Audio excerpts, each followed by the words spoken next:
DB group के office में चोरी छिपे घुसने वाला शख्स और कोई नहीं बल्कि अदिति की सौतेली बहन संजना थी। संजना चोरों की तरह रिसेप्शन में चली आई। एक्सक्यूज मी, मुझे मनोहर त्यागी जी से मिलना है। मैम, क्या आपके पास अपॉइंटमेंट है? सॉरी, मेरे पास अपॉइंटमेंट नहीं है, लेकिन मेरा उनसे मिलना बहुत जरूरी है। आई एम सो सॉरी, आप बिना अपॉइंटमेंट के मिस्टर मनोहर से नहीं मिल सकती। संजना चालाकी से डीबी ग्रुप के ऑफिस में घुस तो आई थी, लेकिन रिसेप्शनिस्ट ने उसके मनोहर त्यागी से मिलने के प्लान पर पानी फेर दिया। तभी अचानक संजना रोने लग गई। ये देखकर रिसेप्शनिस्ट एक पल के लिए अनकंफर्टेबल हो गई। एक्सक्यूज मी, आप ठीक तो है ना? आई एम सो सॉरी, मैं मिस्टर मनोहर त्यागी के बच्चे की माँ बनने वाली हूँ, लेकिन वो मेरे बच्चे को एक्सेप्ट करने को तैयार ही नहीं है। मेरा उनसे मिलना बहुत जरूरी है। आज अगर मैं उनसे नहीं मिली तो मैं कुछ कर बैठूंगी।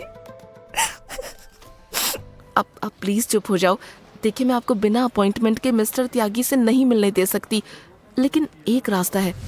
ये कहते हुए रिसेप्शनिस्ट संजना के करीब चली आई ताकि उसकी और संजना की बात कोई और ना सुन सके। मिस्टर त्यागी का पार्किंग स्पेस 2A है। आप वहीं मिस्टर त्यागी का वेट कीजिए, हो सकता है आपकी उनसे बात हो जाए। रिसेप्शनिस्ट की बात सुनकर संजना के चेहरे पर मुस्कान आ गई और उसने रिसेप्शनिस्ट के दोनों हाथ पकड़कर चूम लिए। भगवान आपका भला करे, थैंक यू वेरी मच। ये कहते हुए संजना तुरंत रिसेप्शन से पार्किंग की तरफ चली गई। वहीं दूसरी तरफ अदिति अपने हाथों में कॉफी कप लिए भागते हुए प्रियल के कैबिन में आ गई।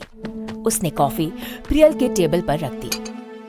अदिति, ये क्या ले आई? मैंने मिस्टर त्यागी के लिए हेजलनट लैटे मंगवाई थी, तुम अमेरिकानो क्यों ले आई? प्रियल, तुमने लिस्ट में सीईओ के लिए अमेरिकानो ही लिखा हुआ था, ये देखो। आई एम सॉरी अदिति, जल्दबाजी में गलत टाइप हो गया होगा। तुम प्लीज जाकर हेजलनट लैटे ले आओ। प्रियल जानबूझकर अदिति को परेशान कर रही थी। प्रियल, मुझे काम भी शुरू करना है। अदिति, इस वक्त सीईओ की कॉफी से ज्यादा और क्या इम्पोर्टेंट हो सकता है? जल्दी कॉफी ले आओ, इसी बहाने तुम्हें सीईओ के कैबिन में जाने का मौका भी मिल जाएगा। जल्दी जाओ, सीईओ कैबिन इस फ्लोर में सबसे आखिर में है। प्रियल की बात सुनकर अदिति हताश होकर वापस जाने लगी। अदिति के जाते ही प्रियल के चेहरे पर कुटिल मुस्कान थी, मानो उसके दिमाग में कोई गहरी साजिश चल रही थी।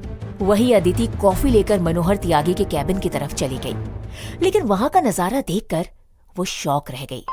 रेहान, आप यहाँ क्या कर रहे हैं? रेहान मनोहर के साथ बैठा काम कर रहा था। अचानक अदिति को अपने कैबिन में देखकर उसके जुबान पर ताला लग गया।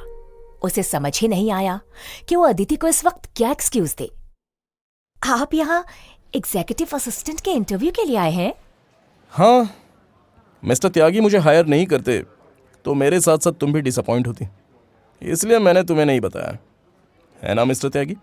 मनोहर घबराया हुआ था क्योंकि उसे अब अपने बॉस का बॉस होने का नाटक करना था। मैं आपके लिए कॉफी लाई थी। अब मैनेजर प्रियल ने मुझे सेल्स टीम के लिए कॉफी लाने के लिए कहा था, सो मैं आपके लिए भी ले आई। ये कहते हुए अदिति ने मनोहर की डेस्क पर कॉफी रख दी। मनोहर ने रेहान की तरफ देखा और वो घबरा गया। मनोहर ने अपने चेहरे पर मुस्कान लाकर अपनी घबराहट खत्म करने की कोशिश की। अदिति, मैं हेजलनट नहीं पीता, क्यों ना हम ये कॉफी आपके हस्बैंड को दे दें? मनोहर की बात सुनकर अदिति एक पल के लिए घबरा गई। I am so sorry, Priyal ने कहा आपको सिर्फ और सिर्फ हेजलनट लाते पसंद है। अच्छा, पर मैं तो हेजलनट से डेडली एलर्जिक हूँ। प्रियल को भी पता है ये बात। मनोहर की बात सुनकर अदिति ठगा हुआ सा महसूस करने लगी।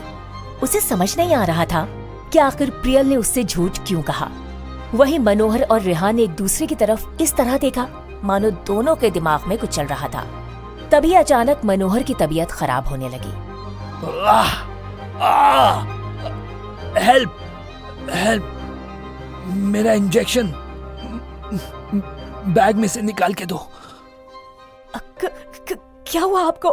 Help, help, please help, please help, जल्दी, मेरा इंजेक्शन। मनोहर की बात सुनकर अदिति ने मनोहर के बैग से इंजेक्शन निकालकर उसकी टांगों में लगा दिए। अदिति का चिल्लाना सुनकर प्रियल और वंश मनोहर के कैबिन में आ गए। मनोहर की टांग में इंजेक्शन देखकर प्रियल चिल्ला उठी। ओह माय गॉड अदिति, ये तुमने क्या किया? Are you stupid? कुछ ही देर में मनोहर सोफे पर आराम कर रहा था। प्रियल मनोहर को पानी देने के बहाने उसके करीब चली आई। अदिति, ये सब तुम्हारी वजह से हो रहा है। तुम मिस्टर मनोहर त्यागी को मारना चाहती थी? मैं मारना नहीं चाहती थी प्रियल, तुम्ही ने मिस्टर त्यागी के लिए हेजलनट लाते लाने के लिए कहा था। मिस्टर त्यागी, ये लड़की झूठ बोल रही है। मैंने इसे बताया था कि आपको हेजलनट से एलर्जी है। ये कहते हुए प्रियल मनोहर को अदिति को भेजी हुई लिस्ट दिखाने लगी। व्हाट द हेल अदिति, तुम क्या करना चाह रही थी? मैं ना इसे कॉलेज टाइम से जानती हूँ, ये शुरू से ऐसी है। ये कहकर प्रियल ने एक तीर से 2 शिकार कर दिए थे। तुम लोग सही कह रहे हो, हम लोगों को इविल इंसानों को अपनी कंपनी में एक पल भी नहीं रखना चाहिए। Priyal, you are fired. Manohar की बात सुनकर प्रियल के होश उड़ गए थे। उसे समझ ही नहीं आया आखिर मनोहर उसे क्यों फायर कर रहा था। मिस्टर त्यागी, ये आप क्या कह रहे हैं? तभी अदिति ने अपने फोन पर अपनी और प्रियल के बीच हुई बातचीत की रिकॉर्डिंग शुरू कर दी। रिकॉर्डिंग में प्रियल साफ साफ कहते हुए सुनाई दे रही थी, मनोहर को अमेरिकानो नहीं बल्कि हेजलनट पसंद थी। एक्सपोज होने के बाद प्रियल का चेहरा उतर गया। मेरा यकीन कीजिए, ये मेरी आवाज नहीं है, ये कोई और ही है। वंश, प्लीज कुछ करो, कुछ तो कहो। मिस्टर त्यागी, इसमें मेरा कोई हाथ नहीं है।